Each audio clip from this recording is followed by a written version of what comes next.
Deuxième partie, est-ce que le tir a réussi?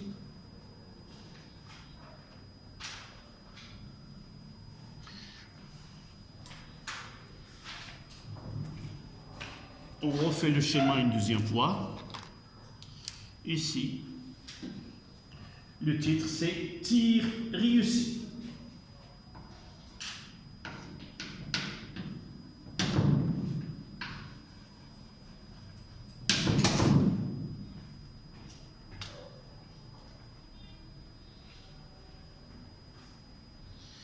Je vais revenir à l'introduction de l'exercice pour rappeler, parce que ce que nous venons de faire jusqu'à maintenant, ce sont que des questions relatives à la cinématique et à la dynamique de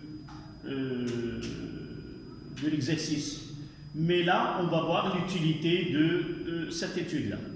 Donc, on étudie le mouvement d'un pigeon d'argile lancé pour servir de cible à un tireur de balle trappe. Ici, en A. Le pigeon d'argile de masse MPC 100 grammes, assimilé à un point matériel et lancé avec un vecteur vitesse VPO de valeur VPO c'est 30 mètres secondes moins 1, faisant un angle de 45 degrés par rapport à l'horizontale. Le parcours situé en A, le participant situé en A tiré verticalement une balle de masse MPC 20 grammes avec un fusil. La vitesse initiale de la balle c'est VBO 500 mètres secondes moins 1 et la balle assimilée à un point matériel B part du point A tel que EA est égal à 45. De là à là, c'est 45 mètres. Donc, je vais noter VBO. Voici les données. VBO est égal, c'est 500 mètres secondes moins 1. La masse de la balle MBC 20 grammes. Quoi d'autre? C'est alpha. Alpha est égal à 45 degrés. G, c'est 10 mètres secondes moins 2. V0P, c'est 30 mètres secondes moins 1.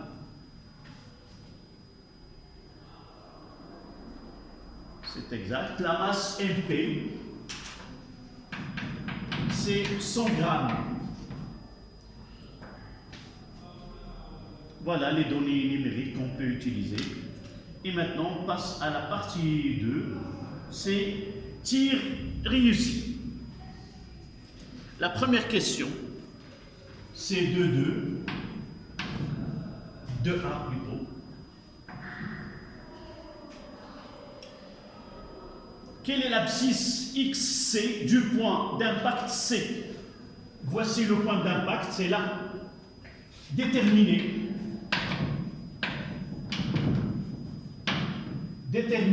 l'abscisse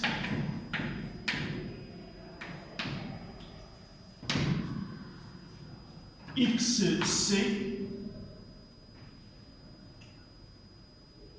du point d'impact. Le point où la balle touchera le pigeon d'argile.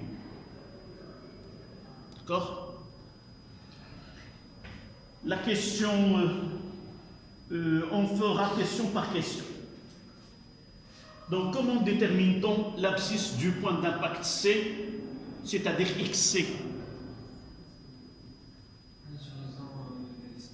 Vous voyez que le tireur, il est là, le participant, et lance verticalement, c'est-à-dire là. Et s'il touche le pigeon d'argile est là, donc la projection orthogonale de C sur A, ça sera XA.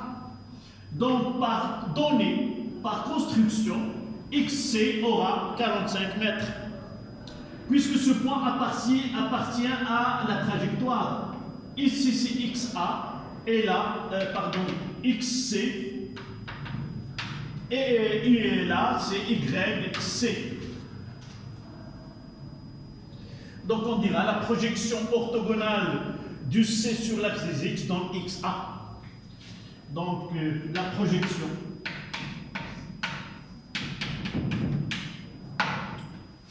orthogonale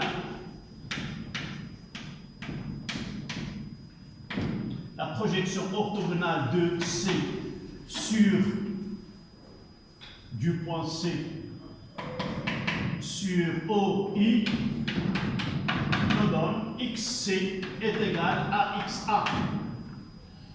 Et par la suite, XC est égal à 45.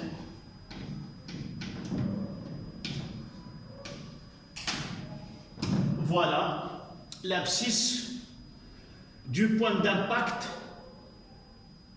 entre la base, si vous voulez, l'impact du pigeon d'argile et la balle. Deuxièmement,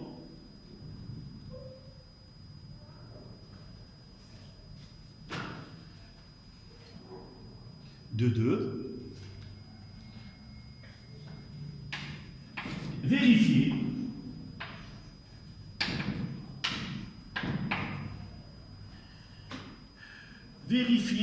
à partir de XC que le temps de vol de pigeon d'argile est delta de T. Vérifier que le temps de vol de pigeon d'argile, évidemment, entre la lancée et le point d'impact, entre les deux, les points d'argile, est delta de T est égal à 2,1 secondes.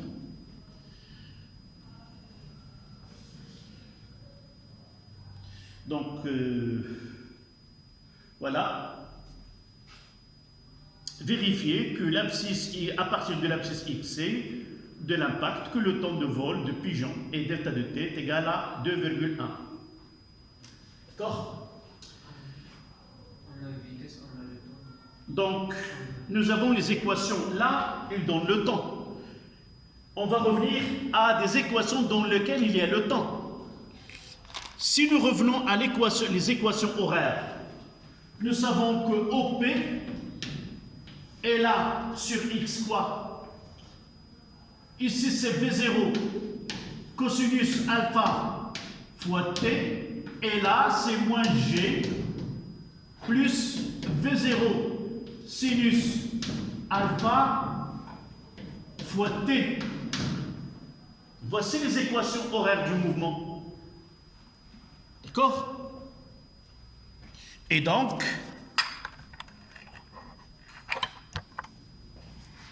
qu'est-ce qu'on va faire maintenant? Là, c'est X. On va utiliser celle-là. X de T est égal à V0 cosinus alpha fois T. Donc, XC est égal à V0 cosinus alpha fois TC. Donc, l'instant où le pigeon d'argile atteindra le point C, c'est TC, est égal à XC sur V0 cosinus alpha. Et on va faire application numérique. T de C est égal XCC 45 divisé par V0 sur 30 fois cosinus de 45. Avec une calculatrice, on vérifie d'abord la valeur de TC. Donc 45 divisé par 30 divisé par cosinus de 45. Vous avez fait les calculs? 2,8. Oui, on prendra 45 divisé par 30 divisé par Le cosinus, c'est 0,7 divisé par le cosinus de 45, c'est 0,7, 0,7. Et ça donne 2,14. Donc on peut dire que TC, là, c'est 2,1 secondes. Mais delta de T, c'est quoi? C'est TC moins T0. Donc l'instant T0, c'est l'instant de départ qui est 0. Donc on peut dire de là que delta de T, la durée de vol, c'est 2,1 secondes. Nous avons d'abord déterminé l'instant où le pigeon d'argile atteindra le point d'impact. Et la durée, c'est une différence entre deux instants, l'instant d'impact et l'instant de départ.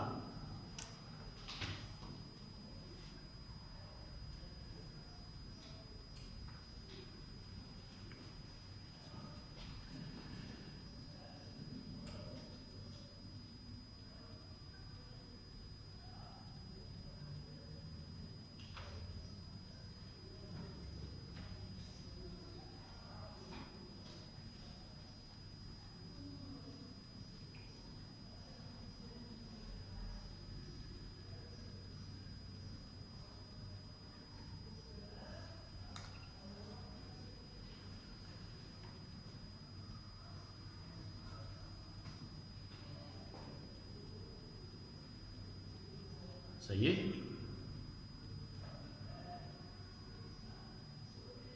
On passera à la question 2.2.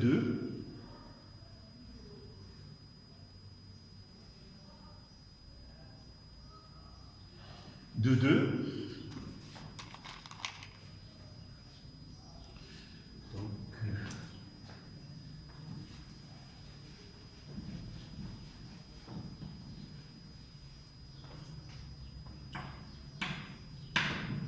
De 2. Vérifier à partir de l'abscisse XC de l'impact. Non, quelle est l'abscisse de XC, nous l'avons défini. De 2, vérifier à partir de que le temps nous l'avons fait. De 3 maintenant. De 3, c'est en négligeant toutes les forces qu'elles exercent sur la bille, sur la balle, en exerçant, on néglige, voilà, on néglige les forces exercées sur la balle de tir, exercées sur la balle, exercée sur la balle, petit a, que peut-on dire de son accélération Hg? Que peut-on dire? Que peut-on dire de A, l'accélération de V? Que peut-on dire de l'accélération AB? Peut-on dire que la vitesse VB? Que peut-on dire de AB?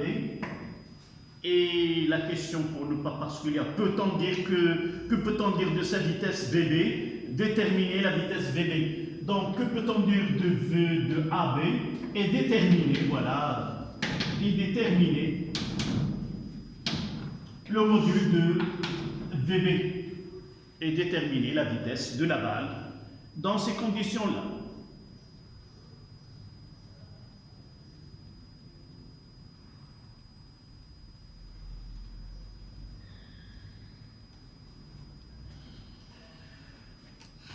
Donc cette partie, je vais l'effacer.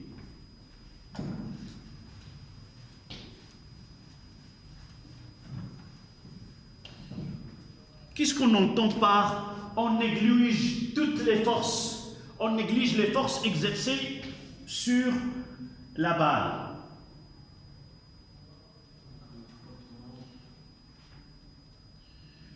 Pour négliger toutes les forces exercées sur la balle, on doit faire l'inventaire des forces d'une façon générale. Il y a d'abord le poids et il y a l'action de l'air. Donc le poids P et l'action de l'air, ce sont les forces qui s'exercent sur la balle. Donc si on néglige toutes ces forces-là, toutes les forces sur lesquelles, toutes les forces qui s'exercent sur la balle, qu'est-ce qu'on aura somme des forces? Est égal à quoi? Est égal à 0. Donc en négligeant toutes les forces exercées sur la balle, négliger toutes les forces exercées sur la balle, ça veut dire que somme des forces extérieures est égale à 0, ce qui donne que Hg, évidemment, à l'accélération de la bille de la balle est égale à 0, et par la suite, la vitesse v de la balle est égale à une constante.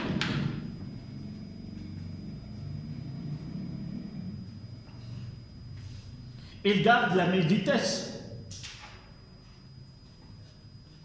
Et s'il est constant, ça veut dire que VB en fonction du temps est égal à V0B, qui est égal à 500 mètres secondes moins 1.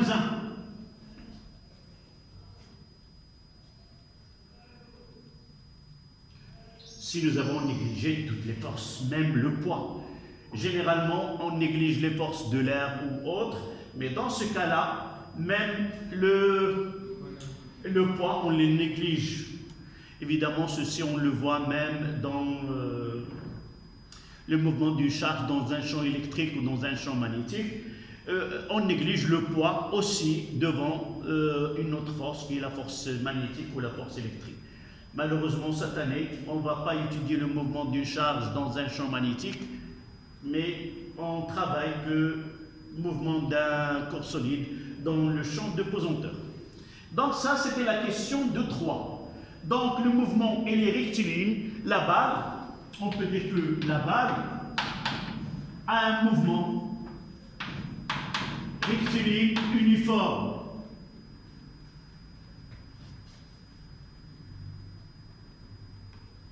D'accord? On va revenir à la question suivante.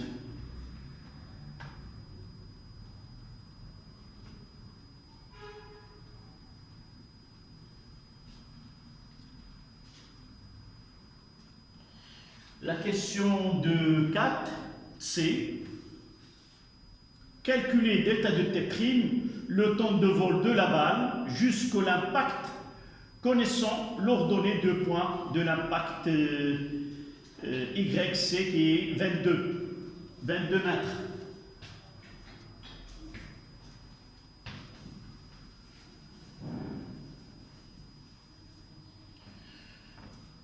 Donc de 4.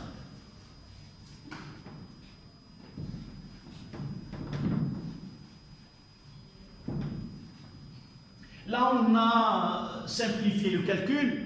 On nous a donné les coordonnées du point C. Donc la question, je vais formuler la question. C'est 2, 4.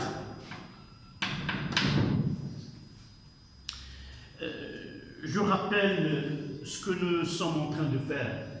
Tout à l'heure, nous avons parlé de mouvement de pigeon d'argile et nous avons calculé le temps mis pour que le pigeon d'argile atteigne le point d'impact. Maintenant, on va essayer de calculer le temps mis par la balle pour atteindre le point d'impact. D'un côté, il y a un temps pour atteindre un point C et de l'autre côté, il y a la balle qui va atteindre le point C. Là, c'est delta de T que nous avons trouvé 2,1 secondes. On va essayer de calculer delta de T', le temps mis par la balle pour atteindre le point C. D'accord? Donc, ce que nous avons, dans ces conditions, nous avons un mouvement qui est, c'est la vitesse. Ici, YC a été donné combien? C'est 22 mètres. Donc, pour calculer ce delta de P', qu'est-ce qu'on va faire?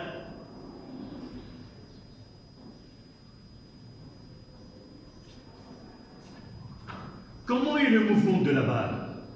VBO. Mouvement rectiligne uniforme. Donc la balle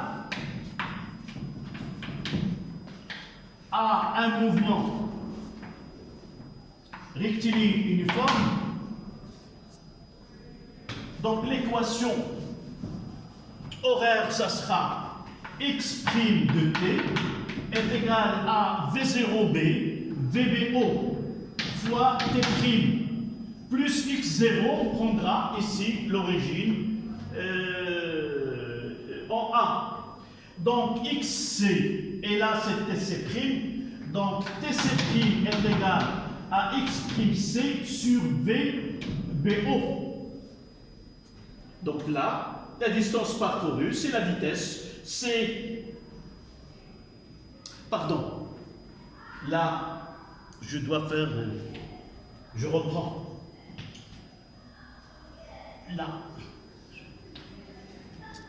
De là, c'est exprime. Qu'est-ce que ça veut dire exprime là, dans ce cas-là? Le mouvement, comment s'effectue? Là. Donc en réalité, pour ne pas avoir une confusion avec ce mouvement ici, donc on doit avoir le mouvement de la balle, comment il est? Il est vertical, selon Y. Donc je peux dire que Y' de B est égal à VBO fois T'. Pour ne pas avoir une confusion avec le mouvement selon l'axe des X pour le pigeon d'argile.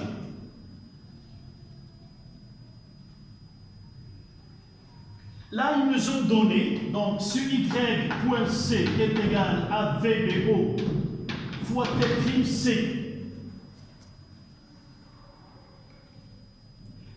J'ai dit, ils nous ont facilité la tâche en donnant YC.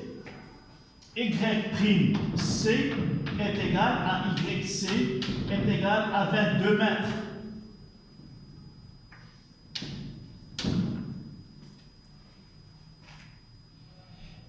Mais s'ils ne nous donnent pas cette l'ordonnée de point C, comment peut-on calculer? Vérifier vraiment que c'est 22 mètres. Comment? Dans les parties que nous avons déjà traitées, nous avons l'équation horaire, l'équation de la trajectoire. Qu'est-ce que nous avons écrit? Une remarque là. Calcul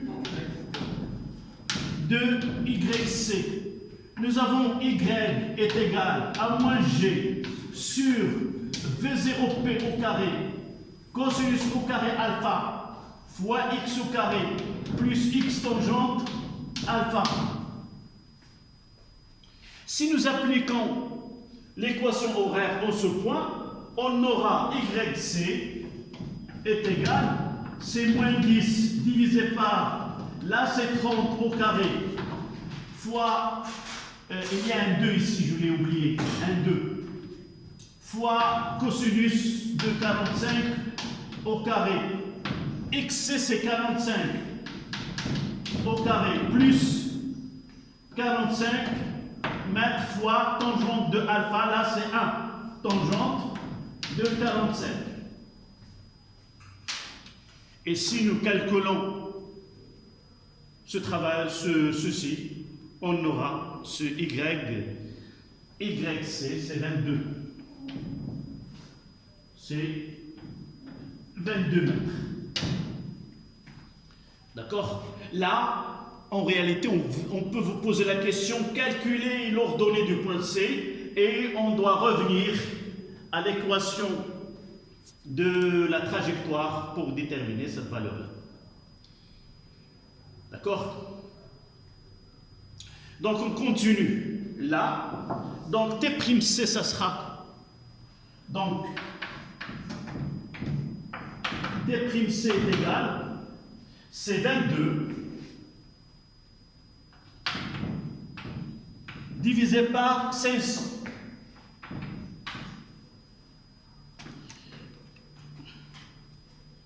« 22 divisé par 500.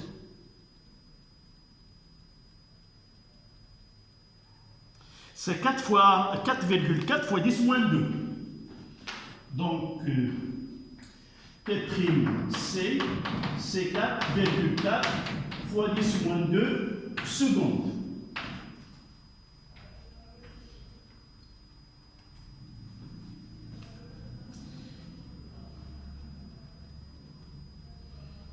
C'est presque 44 millisecondes. De là à là.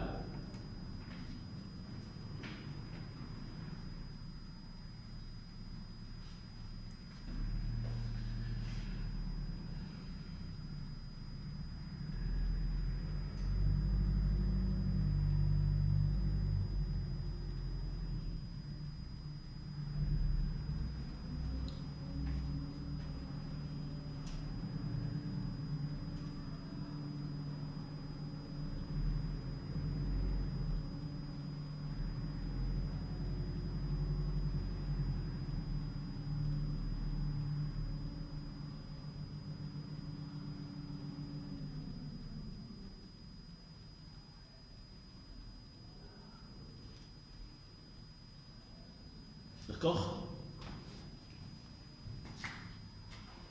La question 2.5, c'est comparer delta de t et delta de t prime. Évidemment, ici, on n'écrira que delta de t prime est égal à t prime c moins t prime 0. Et ça sera 4,4 fois 10 moins 2 secondes.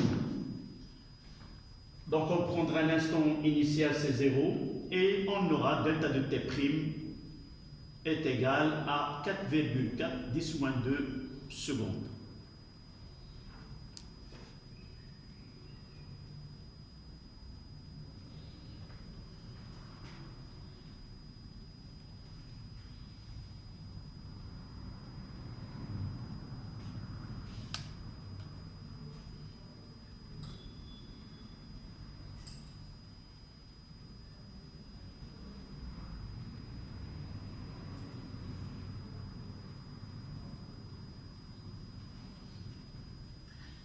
D'accord? La question maintenant dans 5, 2, 5.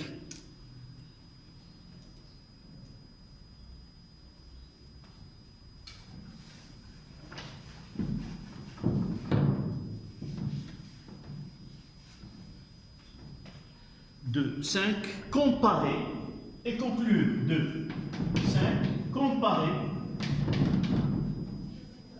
delta de t et delta de t', conclure.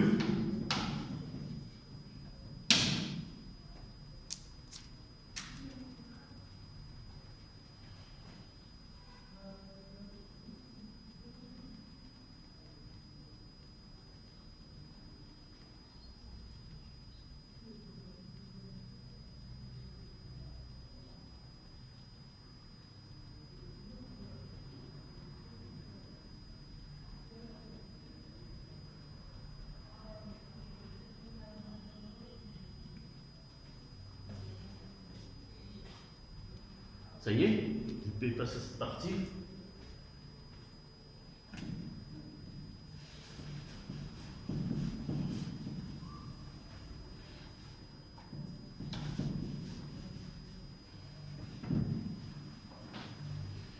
D'abord, on écrira les deux expressions.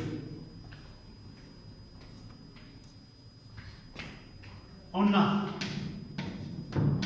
delta de t est égal à 2,1 secondes et delta de t' est égal 0,044 secondes. D'accord?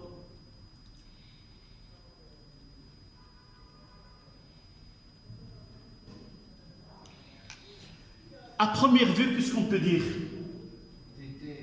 Delta de t', elle est très petite devant delta de t. Donc on peut dire que la delta de t' est négligeable.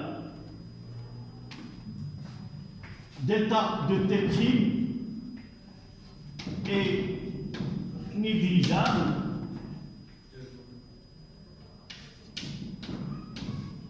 devant delta de t.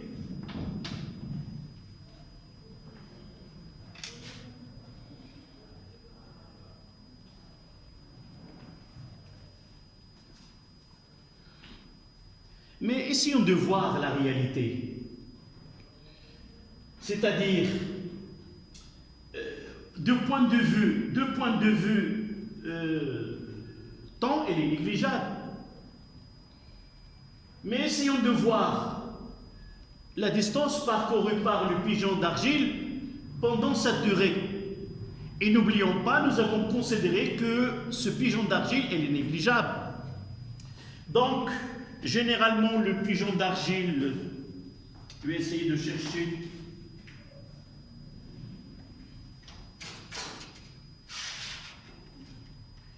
un exemple.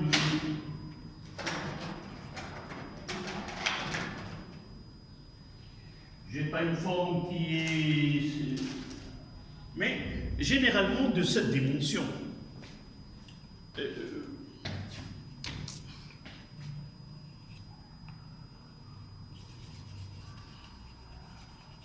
D'accord? En argile, en terre cuite. Donc, de là, donc il a une dimension. Et là, il tire la balle. Donc, celle-là arrive à 2 virgules, mais celle-là, elle demande un temps. Donc, si nous essayons de calculer le déplacement de là pendant cette durée-là, à quoi elle est égale? Quelle est la distance parcourue par le pigeon pendant le départ de la balle ici?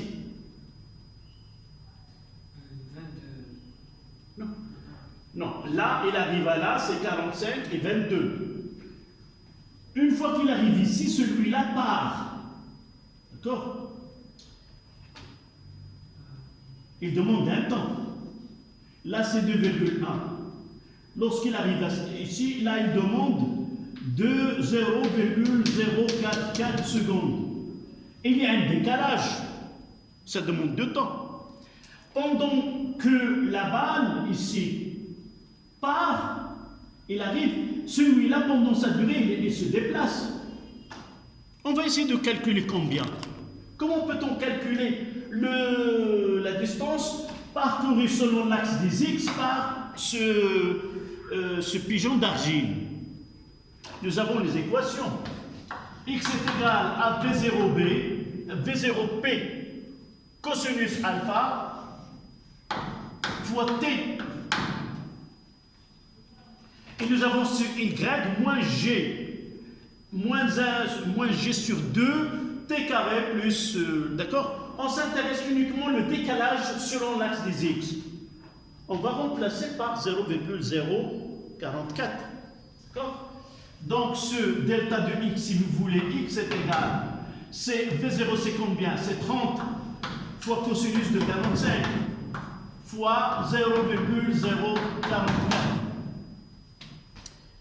Ça, c'est le déplacement à partir de C. C'est-à-dire 30 cosinus de 45 fois 30 fois 0,044. Ça donne combien? 0,933. X 0,93 mètres. Ça veut dire c'est 93 centimètres.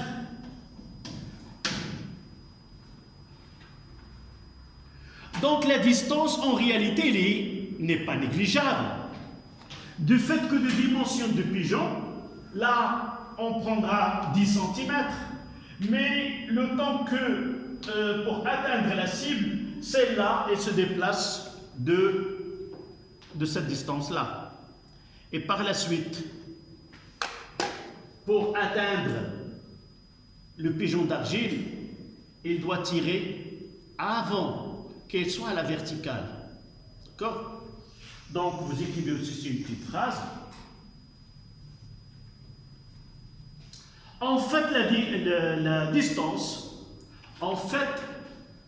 la distance parcourue par le pigeon d'argile est loin d'être négligeable.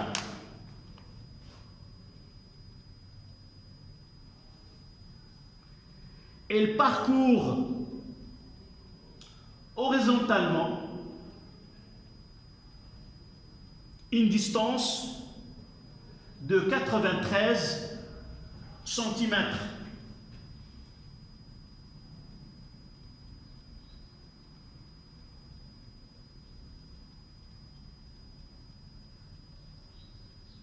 Voilà, on passe à la question suivante.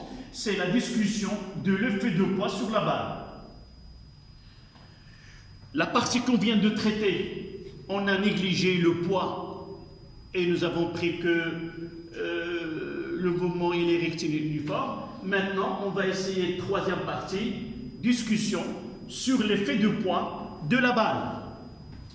Donc,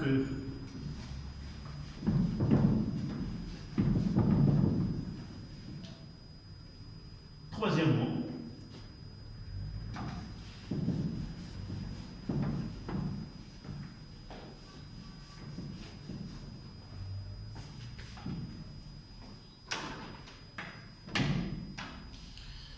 discussion de l'effet de poids.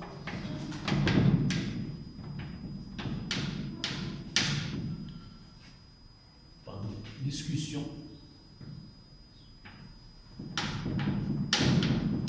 de l'effet du poids de la balle.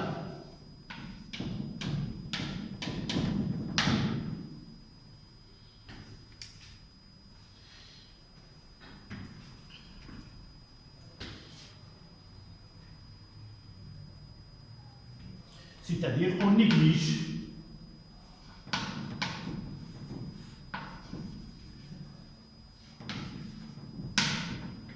que l'action de l'air sur la balle. 3-1.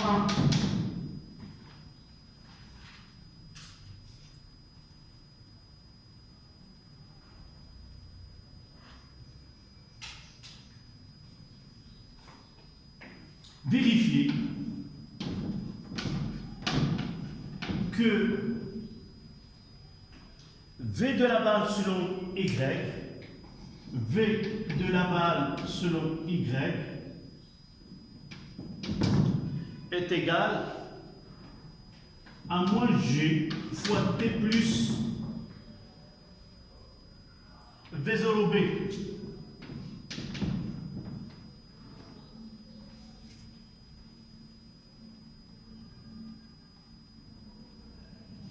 Voilà.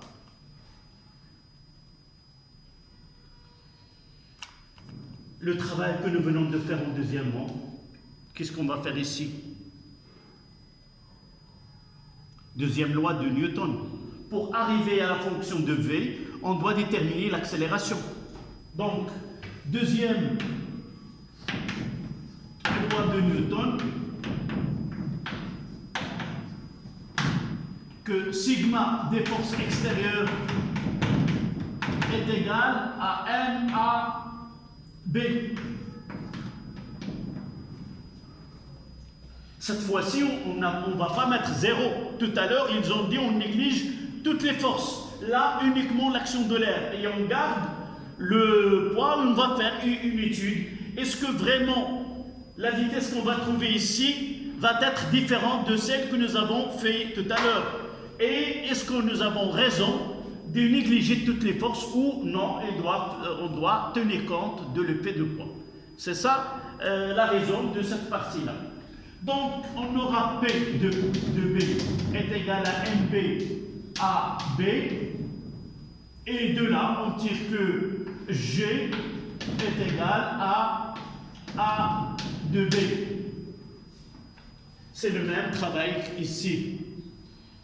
Donc on aura l'accélération de B, ça sera 0, et là c'est moins G. La projection de G sur l'axe des Y.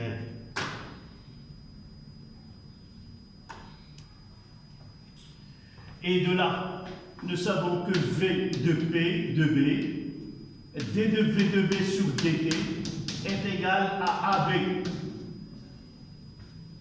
C'est la relation qui relie l'accélération avec le vecteur vitesse. Et de là, on va écrire D de V x de B sur dt. Et là, D de V y B sur dt est égal à 0, et là est égal à moins G.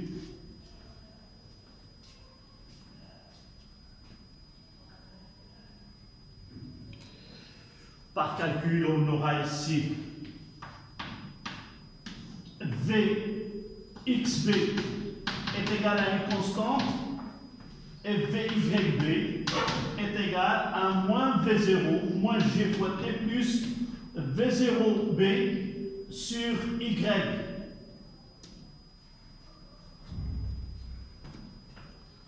Ça, nous faisons l'intégration.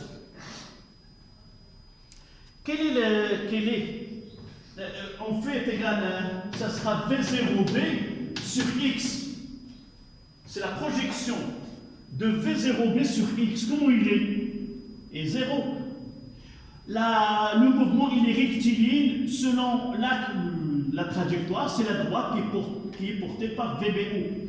Et par la suite, on n'aura que la dernière ici.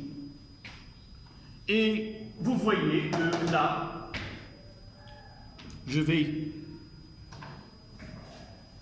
continuer de ce côté-là.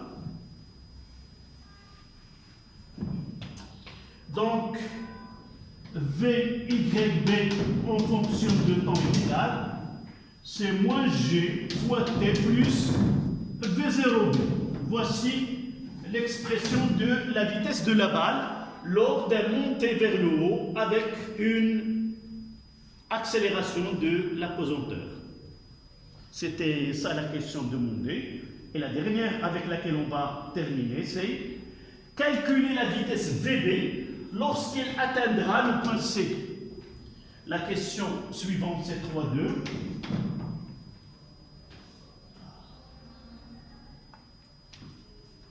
Voilà. Calculer VB, VYB lorsque t est égal à 0,044 secondes. Et justifier pourquoi on a négligé le poids. Donc, calculer la vitesse V après, lorsqu'il va atteindre cette partie-là, et justifier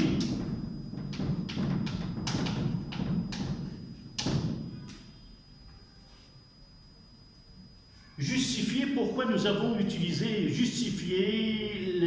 pourquoi on a négligé, justifier pourquoi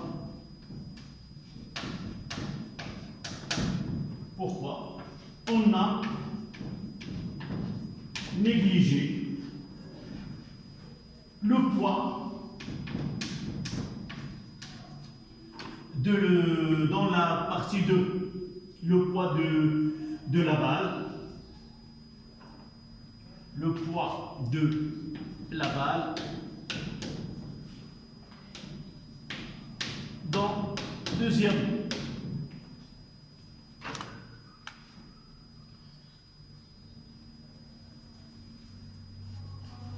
Vous voyez là que dans cette considération, le mouvement s'effectue sous l'effet du poids, sous l'action du poids. Donc le mouvement, il est dans la montée, c'est un mouvement rectiligne uniformément varié, et il est retardé. Normalement, la vitesse commence avec 500, il va diminuer au cours de temps. On va essayer quelle est la valeur de V lorsqu'il atteindra le point C. Est-ce qu'il y a une différence entre avoir VBO ici 500 et là 500, ou on aura 500 ici et là une valeur escalée différente, on peut le considérer différent de celle que nous avons un mouvement rectiligne uniforme. D'accord? Donc comment calcule-t-on ce VB? Nous avons ici la relation. Calcul de VB Y est égal à 0,044 secondes. Quelle est la relation qu'on va utiliser? C'est celle-là. Là. VBY est égal à moins 10 fois T qui est 4 fois 0,044 plus 500.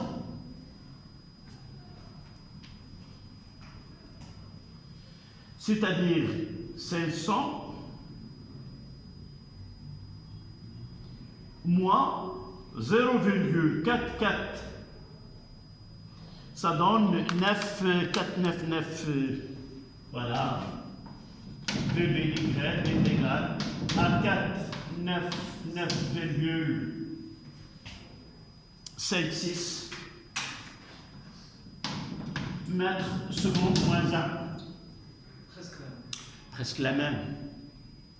Donc, qu'est-ce qu'on peut dire? Nous avons raison de négliger le poids dans la première partie. Donc, considérer le poids dans ce calcul, c'est uniquement deux calculs en plus, un travail de plus. Donc, il suffit de considérer que le poids est négligeable et par la suite, la balle a un mouvement rectiligne uniforme de la même vitesse de celle-ci. D'accord? Donc, vous pouvez écrire cette phrase.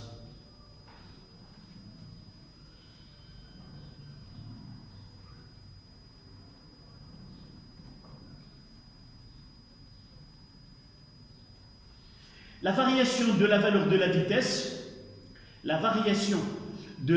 la vitesse, lorsqu'on tient compte du poids de la balle,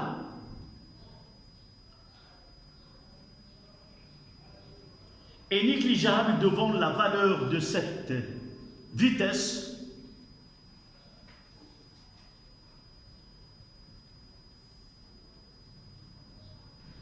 est négligeable devant. Donc lorsqu'on tient compte de la balle est négligeable devant la valeur de cette vitesse qui pourra donc être considérée comme constante, qui pourra donc être considérée comme constante pendant la durée de 0,044 secondes. De 0,044 secondes. Mais évidemment, si la hauteur est très grande, là nous n'avons que 22 mètres, mais si la YC elle est très grande, alors la vitesse elle va diminuer. Nous savons on aura un point où la vitesse elle va être nulle de la balle. D'accord? Voilà, merci pour le suivi.